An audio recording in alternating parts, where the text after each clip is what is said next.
نحمده ونصلي على رسوله الكريم أما بعد رب اشرح لي صدري ويسر لي أمري واحلل عقدة من لساني يفقهوا قولي۔ دینی رہنمائی کی مجلس نمبر 241 میں سبھی سامعین کی خدمت میں السلام علیکم ورحمۃ اللہ وبرکاتہ عرض ہے۔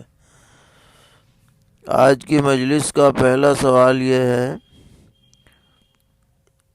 کہ ایک حدیث ہم نے سنی ہے کہ ہر آدمی خطا کار ہے اور سب سے بہترین خطا کار وہ لوگ ہیں جو توبہ کرنے والے ہیں۔ تو اس حدیث کے بارے میں تحقیق مطلوب ہے کہ یہ صحیح ہے یا نہیں۔ جواباً عرض ہے کہ یہ روایت صحیح ہے اور ترمذی شریف نمبر 2501 میں موجود ہے اور اس کے الفاظ ہیں کل ابن آدم خطاء وخیر الخطائین التوابون، اور دیگر کتابوں میں بھی ہے اور اس کی سند بھی معتبر ہے، لہذا اسے بیان کیا جا سکتا ہے اور اس کا مفہوم واضح ہے کہ انبیاء علیہم السلام کے علاوہ ہر آدمی سے کچھ نہ کچھ گناہ ہو سکتا ہے، لیکن گناہ پر قائم نہیں رہنا چاہیے، جلد از جلد توبہ کر لینی چاہیے۔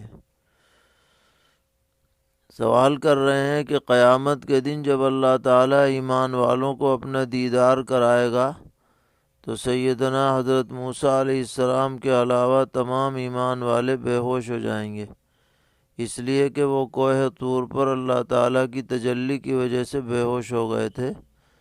یہ بات کہاں تک درست ہے، وضاحت فرمائیں۔ جواباً عرض ہے کہ جس طرح آپ نے سوال میں ذکر کیا ہے، اس تفصیل کے ساتھ کوئی روایت ہماری نظر سے نہیں گزری۔ البتہ دوسری صحیح روایت میں مضمون اس طرح بیان کیا گیا ہے کہ نبی اکرم علیہ الصلاۃ والسلام نے ارشاد فرمایا کہ جب سور پھونکا جائے گا اور لوگ دوبارہ زندہ ہوں گے اور میں اپنی قبر سے نکل کر بارگاہ خداوندی میں پہنچوں گا تو وہاں پر سیدنا حضرت موسیٰ علیہ الصلاۃ والسلام عرش کا پایہ پکڑے ہوئے کھڑے ہوں گے۔ تو نبی اکرم علیہ الصلاۃ والسلام نے ارشاد فرمایا کہ میں یہ نہیں بتا سکتا کہ موسیٰ علیہ السلام سب سے پہلے اپنی قبر سے اٹھے ہیں یا یہ کہ اللہ تعالیٰ نے جو قرآن پاک میں الا من شاء اللہ کہہ کر استثناء کیا ہے تو حضرت موسیٰ علیہ السلام پر گویا وہ بے ہوشی طاری نہیں ہوئی جو اور لوگوں پر طاری ہوئی۔ تو اس حدیث کو گویا کہ حضرت موسیٰ علیہ السلام کی ایک فضیلت کے طور پر آپ نے ذکر فرمایا ہے اور پھر شارحین نے اور اس کے بارے میں تفصیلات بیان کی ہیں۔ تو یہ روایت تو صحیح ہے، لیکن یہ کہ اللہ تعالیٰ دیدار کرائیں گے اور پھر یہ ہوگا، اس تفصیل کے ساتھ، اس پس منظر کے ساتھ روایت ہماری نظر سے نہیں گزری۔ سوال کرتے ہیں کیا استغفار اور توبہ میں کوئی فرق ہے اور کیا یہ دونوں الگ الگ ہیں؟ قرآن پاک میں ہے کہ استغفروا ربکم ثم توبوا الیہ، اس میں ثم سے عطف کیا گیا ہے، اس سے تو بظاہر دونوں کا الگ ہونا معلوم ہوتا ہے، تو اس کی وضاحت کی جائے۔ جواباً عرض ہے کہ ویسے تو معنوی اعتبار سے استغفار اور توبہ میں کوئی فرق نہیں ہے۔ استغفار میں مغفرت طلب کی جاتی ہے، توبہ میں اللہ تعالیٰ کی طرف رجوع ہوتا ہے، وہ بھی مغفرت ہی کے لیے ہے۔ لیکن چونکہ آیت میں دونوں الفاظ استعمال ہوئے ہیں تو اس کا ترجمہ اس طرح کیا جا سکتا ہے کہ استغفار سے مراد سابقہ زمانے کی غلطیوں پر مغفرت طلب کرنا ہے، اور توبہ سے مراد آئندہ گناہ نہ کرنے کا عزم کرنا ہے، تو اس طرح سے دونوں کی تطبیق ہو جائے گی۔ سوال کرتے ہیں کہ عام طور پر یہ حدیث بیانات میں ذکر کی جاتی ہے کہ طلب و کسب الحلال فریضۃ بعد الفریضہ، تو یہ حدیث صحیح ہے یا نہیں، اس کا بیان کرنا کیسا ہے؟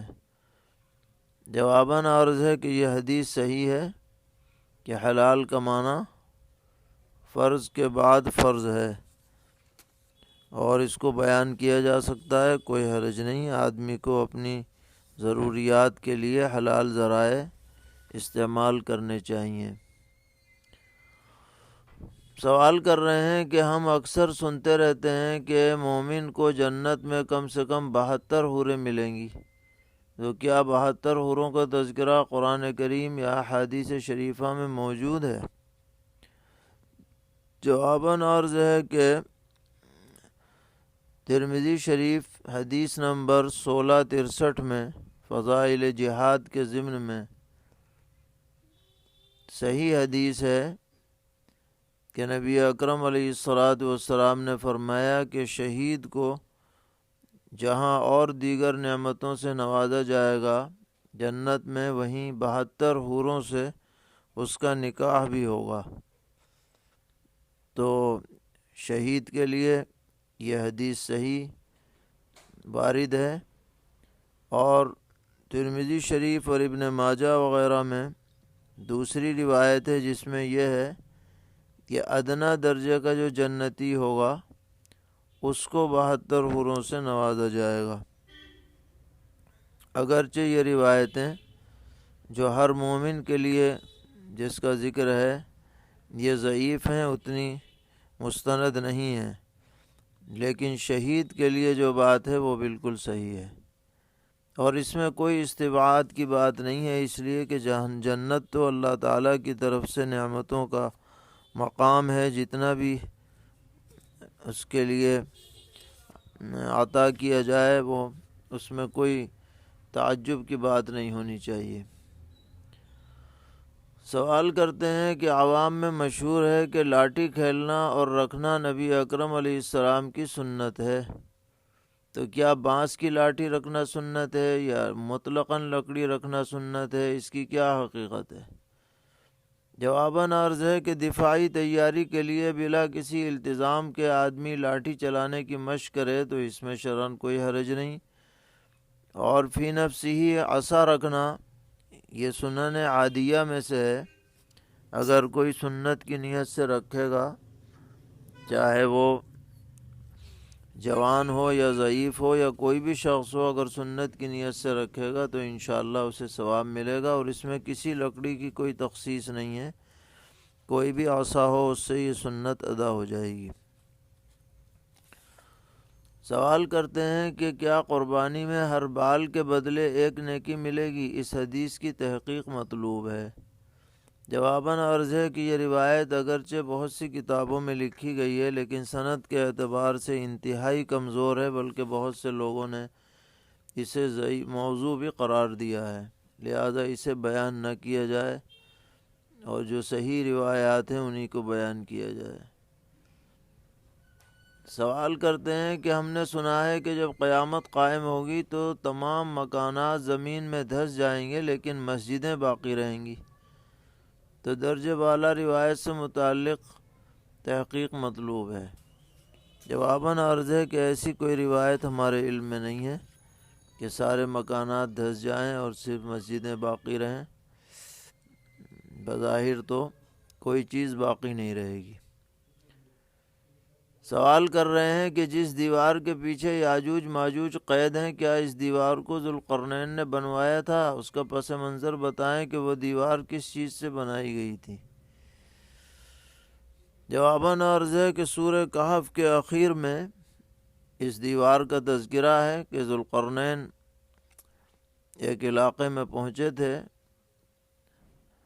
دنیا کے بالکل ایک ایسی جگہ پر جہاں ایسے لوگ رہتے تھے جو زبان بھی نہیں سمجھ پا رہے تھے، تو وہاں لوگوں نے شکایت کی کہ یہاں یاجوج ماجوج آتے ہیں اور فتنہ فساد مچاتے ہیں۔ تو یاجوج ماجوج کے شر سے بچنے کے لیے ذوالقرنین نے وہاں یہ کہا کہ لوہے کے پترے لے کر کے آؤ، پھر آگ جلائی اور اس میں تانبا پگھلا کر کے وہ دیوار بنا دی۔ اس کا تذکرہ قرآن کریم میں موجود ہے، لیکن وہ دیوار کہاں پر ہے، کس جگہ پر ہے، کیسی ہے، اس وقت کیا حال ہے، یہ تو اللہ ہی کے علم میں ہے۔ اس کے بارے میں کوئی حتمی بات کہنی مشکل ہے۔ لوگوں نے اپنے اپنے اندازے لگائے ہیں جو تاریخی کتابوں میں موجود ہیں۔ سوال کر رہے ہیں یاجوج ماجوج انسانوں کو کس طرح پریشان کرتے ہیں، کیا اس بارے میں حدیث میں کوئی رہنمائی ملتی ہے؟ یاجوج ماجوج کے بارے میں قرآن پاک میں اتنا تو ہے کہ وہ فساد مچاتے ہیں، جس کی وجہ سے وہ دیوار بنائی گئی، اور روایات میں یہ بھی ہے کہ حضرت عیسیٰ علیہ السلام کے زمانے میں ان کا خروج ہوگا اور دیوار ٹوٹے گی اور نکل کے آئیں گے، اور حضرت عیسیٰ علیہ السلام اپنے ساتھیوں کو لے کر پہاڑوں پر چلے جائیں گے اور یہ فرمائیں گے کہ یہ یاجوج ماجوج جو آ رہے ہیں ان کا کوئی مقابلہ نہیں کر سکتا۔ اور یہ بھی ہے کہ یہ بحیرہ طبریہ سے گزریں گے اور وہاں کا سب پانی وانی پی جائیں گے۔ اور بھی کچھ تفصیلات ان کے بارے میں ملتی ہیں، تو اس سے معلوم ہوتا ہے کہ یہ خطرناک قسم کے لوگ ہوں گے اور ان کا مقابلہ آدمی نہیں کر پائیں گے۔ پوچھتے ہیں کیا سورہ کہف کی ابتدائی 10 آیتیں یاد کرنے اور سورہ کہف کی تلاوت کرنے سے دجال کے فتنے سے حفاظت ہوگی؟ جواباً عرض ہے کہ مسند احمد میں ایک روایت ہے کہ پیغمبر علیہ السلام نے فرمایا کہ جو سورہ کہف کی آخری 10 آیتیں پڑھے وہ فتنہ دجال سے محفوظ رہے گا، اور ایک روایت میں ہے کہ جو شروع کی 10 آیتیں یاد کر لے وہ فتنہ دجال سے محفوظ رہے گا۔ اس لیے سورہ کہف پڑھنی چاہیے، انشاءاللہ اس کی وجہ سے دجال اور دجالی فتنوں سے حفاظت رہے گی۔ سوال کر رہے ہیں کہ جب دجال آئے گا تو اس وقت تمام انسان زندہ رہیں گے، اگر اس کو خدا نہیں مانیں گے تو کیا ان سب کو دجال قتل کر لے گا؟ اور جو انسان اس وقت زندہ ہیں وہ اس وقت بھی موجود رہیں گے؟ جواباً عرض ہے کہ ایسا کہیں ثابت نہیں ہے کہ دجال اپنے سبھی نہ ماننے والوں کو قتل کر دے گا، البتہ جن پر اس کا بس چلے گا ان کو وہ ستائے گا، اور انسان اس زمانے میں جو موجود ہوں گے انہی سے اس کا مقابلہ ہوگا۔ اہل ایمان اس سے قتال کریں گے، جہاد کریں گے۔ اور آج جو انسان دنیا میں موجود ہیں ضروری نہیں ہے کہ وہ دجال تک باقی رہیں، اور احادیث شریفہ میں دجال کے بارے میں متعدد معلومات دی گئی ہیں کہ وہ کانا ہوگا اور اس کی آنکھوں کے درمیان میں کافر لکھا ہوا ہوگا، سب لوگ اسے پڑھ لیں گے۔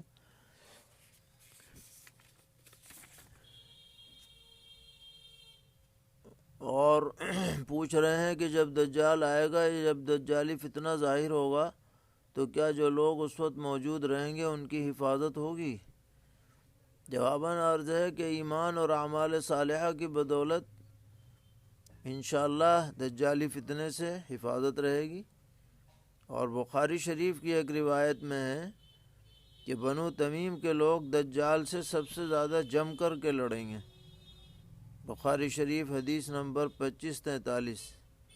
اور بنو تمیم جو ہیں یہ نجد اور بصرہ اور یمامہ کے علاقے میں مقیم ہیں، ان کے قبائل، اور یہ لوگ پہلے مجوسی تھے، پھر دور نبوت میں اسلام لائے تھے، تو نبی اکرم علیہ السلام نے ان کے بارے میں یہ پیشگوئی فرمائی تھی کہ یہ لوگ دجال سے سب سے زیادہ جم کر کے اور سختی کے ساتھ لڑیں گے۔ اور آج کل جو قطر کے حکمراں ہیں وہ کہا جاتا ہے کہ اسی بنو تمیم کے قبیلے سے ہیں۔ پوچھ رہے ہیں دجال اس دنیا میں کتنے دن رہے گا؟ دجال دنیا میں 40 دن رہے گا، پہلا دن 1 سال اور دوسرا 1 مہینہ اور تیسرا 1 ہفتہ، اور بقیہ دن عام دنوں کی طرح ہوں گے۔ یہ اصفہان سے نکلے گا اور یہودی اور زیادہ تر جاہل لوگ اس کا ساتھ دیں گے۔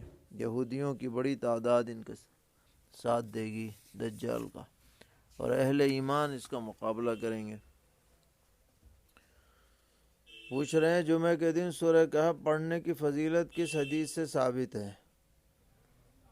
جواباً عرض ہے کہ اس بارے میں متعدد احادیث وارد ہیں۔ ایک حدیث میں ہے کہ جو شخص جمعہ کے دن سورہ کہف پڑھے تو دونوں جمعے کے درمیان اسے نور اور روشنی نصیب ہوگی، اور بعض روایات میں ہے کہ وہاں سے لے کر بیت اللہ شریف تک اس کے لیے نور ہی نور ہو جائے گا۔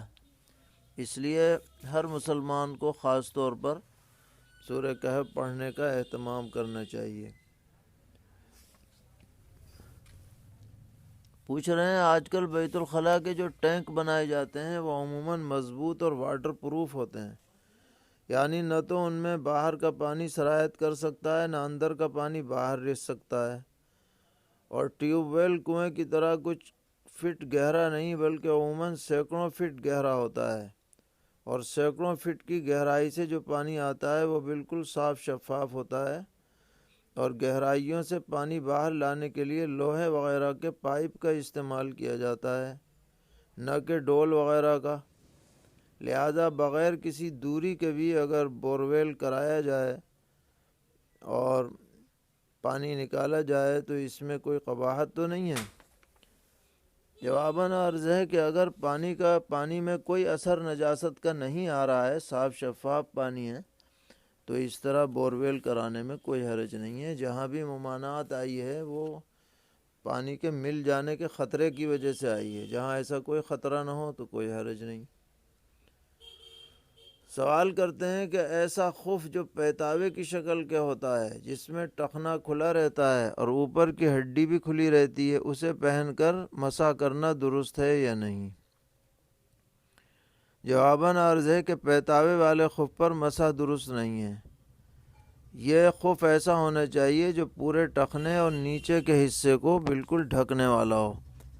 اگر کھلا ہوا رہے گا تو پھر اس پر مسح صحیح نہیں ہوگا۔ سوال ہے کہ نماز میں قیام کی حالت میں دونوں پیروں کے درمیان کتنا فاصلہ ہونا چاہیے؟ فقہاء نے لکھا ہے کہ 4 انگل کے بقدر عام حالات میں فاصلہ رہے، اور اگر آدمی کی جسامت کے اعتبار سے اس میں کم و بیش کرتا ہے تو اس میں بھی کوئی حرج نہیں ہے، نماز میں کوئی خرابی نہیں آئے گی۔ سوال ہے کہ ایک عالم صاحب نے جمعے کے خطبے میں اہل بیت اور خلفائے راشدین کا نام لیے بغیر خطبہ مکمل کر دیا۔ امام صاحب ابھی نماز کے لیے آگے بڑھ ہی رہے تھے کہ اچانک ایک شخص کھڑا ہوا اور دوسرے حافظ صاحب سے کہنے لگا کہ آپ دوسرا خطبہ دیجئے، اس لیے کہ اہل بیت اور خلفائے راشدین کے تذکرے کے بغیر خطبہ صحیح نہیں ہوا، لہذا نماز بھی صحیح نہیں ہوگی، جس کی وجہ سے لوگوں میں انتشار پھیل گیا۔ آپ سے درخواست ہے کہ اس صورت میں خطبہ اور نماز کی صحت و فساد کی صراحت کے ساتھ مدلل جواب ارشاد فرمائیں۔ تو جواباً عرض ہے کہ فقہاء نے لکھا ہے کہ خطبہ جمعہ و عیدین میں حضرات خلفائے راشدین اور صحابہ کرام رضی اللہ عنہم کا ذکر ہونا چاہیے، یہ بہتر مستحب ہے، لیکن یہ لازم اور واجب نہیں ہے۔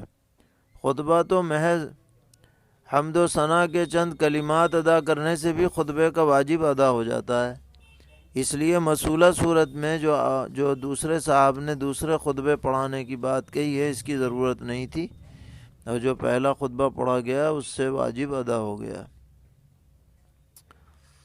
پوچھتے ہیں کہ عورت اپنے میکے کے گھر میں 15 دن سے کم رہنے کی صورت میں قصر کرے گی جبکہ شوہر کے گھر سے 100 کلومیٹر دور ہے؟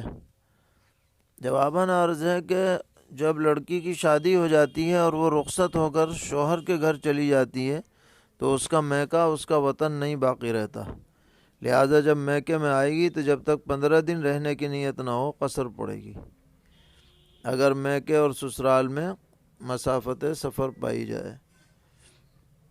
پوچھتے ہیں چمڑے کی جو جوتی اندرون خانہ یا مسجد کے فرش پر چلنے کے لیے پہنی جاتی ہے وہ خفین کی طرح ملائم بغیر تلے کی ہوتی ہے۔ دریافت طلب امر یہ ہے کہ احرام کی حالت میں اس کا پہننا کیسا ہے۔ اگر پیر کے اوپری جانب ابری ہوئی ہڈی نہ ڈھکے تو کسی چپل جوتے کے پہننے میں کوئی فرق ہے یا نہیں؟ جواباً عرض ہے کہ اگر اوپر کی ہڈی کھلی ہوئی ہو تو احرام کی حالت میں اس طرح کا چپل یا اس طرح کا پیتاوا پہننے میں کوئی حرج نہیں ہے۔ سوال ہے کہ ایک حج و عمرے کے گروپ نے یہ اعلان لگایا کہ آج 50,000 روپے جمع کریں، ہم اگلے سال اس کو 50,000 روپے میں عمرہ کرائیں گے۔ تحقیق سے معلوم ہوا کہ گروپ والے عازمین عمرہ سے 50,000 روپے جمع کر کے تجارت کرتے ہیں اور سال بھر اس سے نفع کماتے ہیں، جس سے حاصل شدہ نفع جمع کردہ رقم سے کئی گنا زیادہ ہو جاتا ہے۔ تو سوال یہ ہے کہ عازمین حج و عمرہ سے گروپ والوں کا تھوڑے پیسے لے کر ایک سال تک ان سے نفع کمانا اور اگلے سال ان کو اس رقم سے عمرے پر بھیجنا کیسا ہے؟ جواباً عرض ہے کہ یہ معاملہ بیع سلم کے مشابہ ایک ادھار معاملہ ہے۔ اگر تمام باتیں طے شدہ وعدوں کے مطابق پوری کی جائیں تو فی نفسی ہی یہ معاملہ درست ہے، اور جو رقم ٹور والے وصول کرتے ہیں اس میں تجارت کریں یا کہیں بھی لگائیں، اس میں نفع یا نقصان کے معتمرین ذمہ دار نہیں ہیں۔ بس ٹور والوں کی یہ ذمہ داری ہے کہ وہ وعدے اور اصول کے مطابق مقررہ وقت پر ان کے سفر کا اور وہاں ٹھہرنے کا اور جو بھی وعدے کیے ہیں ان کو پورا کرنے کا اہتمام کریں۔ شرعی طور پر وہ اس کے پابند ہیں، اس میں کوئی تخلف نہیں ہونا چاہیے۔ پوچھتے ہیں طلاق شدہ عورت کی عدت کا خرچہ فی زمانہ کتنا ہوگا؟ اس میں ہر گھر کے معیار کو دیکھا جائے گا، جیسا عام اور اوسطاً خرچ ہو سکتا ہے گھرانے کے ماحول اور رہن سہن کے اعتبار سے وہ آپس کے مشورے سے طے کر لیا جائے۔ کوئی حتمی مقدار ہر ایک کے لیے نہیں بتائی جا سکتی۔ سوال ہے کیا حق شفا نافذ کرنے کے لیے شرعی قاضی کا ہونا لازم ہے؟ اگر کسی جگہ اسلامی قانون نہ ہو تو کیا مسجد کا امام شفع کا فیصلہ کر سکتا ہے یا نہیں؟ اور اگر مسجد کا امام شفع کا فیصلہ کرے تو کیا لوگوں کے لیے اس کا فیصلہ ماننا واجب ہے؟ جواباً عرض ہے کہ امام یا عالم دین شفع کا مسئلہ تو بتا سکتا ہے، لیکن شفع کا معاملہ نافذ نہیں کر سکتا، کیونکہ اس کے پاس اس کی قوت نہیں ہے۔ ہمارے ملک کے قانون میں بھی مسلم پرسن اللہ کے اعتبار سے شفع کا حق موجود ہے۔ اگر شفیع سرکاری عدالت میں کارروائی کرے تو اس کو اس کا حق مل سکتا ہے۔ کسی نے بکرا ذبح کر کے صدقے کی نظر مانی، پھر کام پورا ہونے پر بکرا ذبح کر کے مساکین کے درمیان تقسیم کیا، لیکن 2-3 غیر مسلم کو بھی دے دیا، تو وہ صدقہ صحیح ہو جائے گا یا نہیں؟ جواباً عرض ہے کہ جتنا گوشت غیر مسلم کو دیا ہے اس کی قیمت کا اندازہ لگا کر مسلمان کو وہ قیمت صدقہ کریں، کیونکہ صدقات واجبہ مسلمانوں ہی پہ خرچ ہونے چاہیے۔ سوال ہے کہ راہن نے مرتہن کے پاس کوئی سامان گروی رکھا، بعد میں اس نے خود ہی شے مرہون کو بیچ دیا، اب معلوم یہ کرنا ہے کہ راہن کی بیع نافذ ہوگی یا نہیں؟ جواباً عرض ہے کہ مرتہن کی اجازت پر یہ بیع موقوف رہے گی، اگر وہ اجازت دے دے تو نافذ ہوگی، منع کر دے تو نافذ نہیں ہوگی۔ پوچھتے ہیں کیا CCTV کیمرے سے شرعی شہادت ثابت ہو سکتی ہے؟ جواباً عرض ہے کہ اس طرح شرعی شہادت ثابت نہیں ہوگی، بلکہ قاضی یا حاکم اس کی بنیاد پر مجرم سے جرح کر سکتا ہے بس، لیکن اس کی بنیاد پر فیصلہ نہیں کر سکتا، کیونکہ کیمرہ چاہے کتنا ہی اچھا کیوں نہ ہو اس میں کچھ نہ کچھ شبہے کی اور عدلنے بدلنے کی گنجائش موجود رہتی ہے۔ اس لیے عدالتیں بھی صرف اس پر فیصلہ نہیں کرتی، بلکہ اس کو صرف ایک قرینہ اور وجہ ترجیح کے طور پر دیکھتی ہیں۔ اسلامی نقطہ نظر بھی یہی ہے۔ اللہ تعالی ہم سب کو دین پر استقامت عطا فرمائیں، ہر طرح کے شرور سے محفوظ رکھیں۔ وصلی اللہ تعالی علی خیر خلقہ محمد وعلی آلہ واصحابہ وذریاتہ اجمعین۔